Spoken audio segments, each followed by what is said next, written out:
Hello there friends and fellow designers, what is up? In today's video, I'll be showing you how you can make your Mac environment a bit more better and improve your workflow throughout the day. This video will be packed with so much information that I think it will be very valuable to you to just download the link down below from my GitHub repository. It has a text file with all the commands, links, and documentations that are being discussed in this video.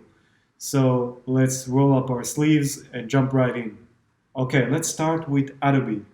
Well, Adobe.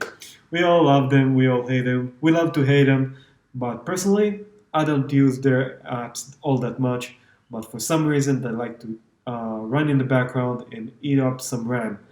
Well, we can solve that with just 3 commands in the terminal. So, first thing first, I'm going to show you how much of a memory hog Adobe can be. Let's just type in Activity Monitor and see what we've got. As you can see, we have at least 4 activities of Adobe's, and they just take up so much memory without me even just opening up Photoshop. This is just it.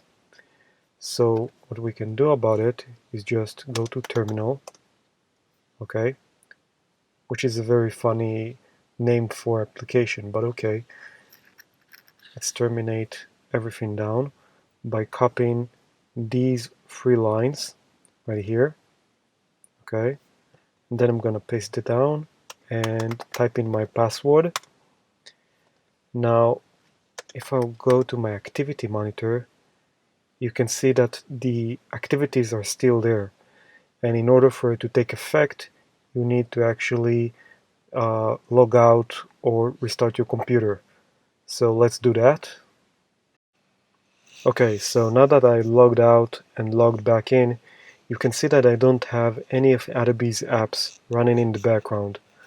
But let's say we're going to fire up Photoshop and see what happens when you just do that. So you just can see how awesome Adobe can be with their trusty apps. Okay, this is Photoshop, and then as you can see we have 4 activities like so been run up just like that without me even doing anything but firing up Photoshop. Okay, so let's say you really liked a video on YouTube and you just want to use it as a future reference. Well, if you follow the steps right here, all you need to do is just replace this URL with the one that you want to actually download, then copy this snippet of code, open up Terminal, and paste it in like so. And as you can see, everything is being downloaded to your computer with an ease, and you're just having a blast. Next step. Let's say you don't have an iPhone, but you want to cast your Android screen to your computer. Well, you can do that by just going to Terminal, like so, okay, and then type scrcpy, and once you do that, you get a cast of your screen without any problem. This is my website, by the way, and you can see your model up on the top, okay. In order for this application to actually work, you need to go to the text file, which you're gonna download from the GitHub, and then you're gonna follow these 3 steps. After you install these 3 steps, then you can just type this name of the app, and your Android screen will be shown. If it won't be shown for some reason, you'll just need to set it up for charging only, and then you can see the information. Okay, let's say you've seen something really cool and you want to save it as a reference. Well, what you basically want to do is just hit Command-Shift-5, and then down in the options below you can save it up to either clipboard or desktop. And I've seen many designers just save up to the desktop and then everything is being cluttered up.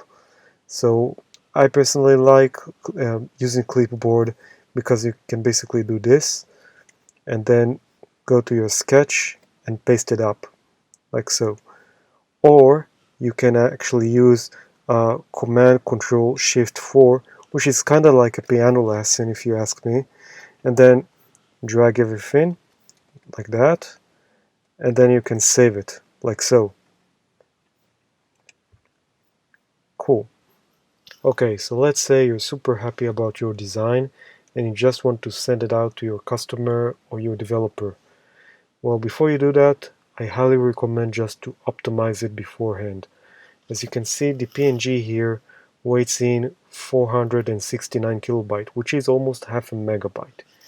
Well, what you can do about it is basically fire up TinyPNG, which is a small app that is actually free and you can download it from um, my text file. And I'm gonna drag this out like so. And what this basically does, it uploads it to their servers, they shrink it, and then they send it back to me. Let's open up the output, and as you can see, it has been downsized to 100 kilobyte respectively, which is pretty awesome if you ask me. But let's say you want to optimize your SVG. I'm just gonna duplicate this momentarily and just fire up my image shrinker, which is also a free app. Okay, and I'm just gonna drag this out like so, and from 49 kilobytes it just shrunk down to 25 kilobytes, and that is pretty awesome if you ask me. But there's another way that you can achieve the same goal, is just by firing up your trusty Brave and then go to SVG OMG. Let's do this. Okay, and then I'm going to drag this out like so, and as you can see, it has been almost 50% has been saved. I'm going to save this like so. Let's see what happens to the markup. Okay, and yeah, it weighs in 29 kilobytes contrary to the 25, but these are the same, they're pretty much the same in procedure. Okay, so let's say you really liked the image shrinker app that I just shown you, and you want to have a quick shortcut for it. Well, what you can do is basically hit Control Command and then just drag it out to the toolbar, and bam, you have a new shortcut. But let's say you want to remove this. Well, just hit Option, Command, and then drag it out, like so. Or you can rearrange it, like so. Or you can hit Control and then left click and customize toolbar. And then everything shakes up and you can just drag it out and rearrange however you like. Now, I'm sure most of you have been with this situation before, when you open up a folder and then everything is being scaled to the full screen, and what you usually do is just go to one of the corners and just scaling it back like so, but it's not really all that efficient when you have several windows like that. Well, with Spectacle you can basically do just that.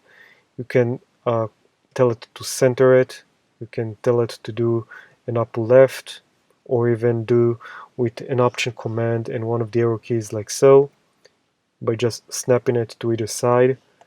Let's say I have this design and I just want to drag from full screen to the desktop. I'm just gonna select the artboard and then drag it out like so.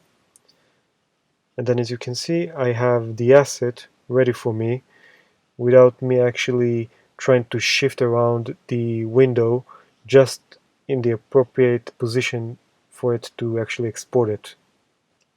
Okay, let's say you have too many files on your desktop and just want to group everything up.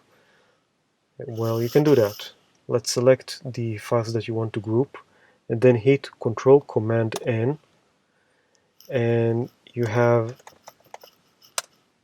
a new folder like so. But let's say you want to move these files from here like so by hitting Command and then just cut and paste it to another folder. Let's create a new folder like so, and just want to copy these. Well, instead of dragging, I can actually hit Option Command V, and then it will just paste everything, just like you do in Windows. Pretty awesome, right? Well, let's just clean everything up. I don't really need these folders. Okay, but let's say you have all sorts of windows up front and just want to see the desktop. Well, you can basically do this.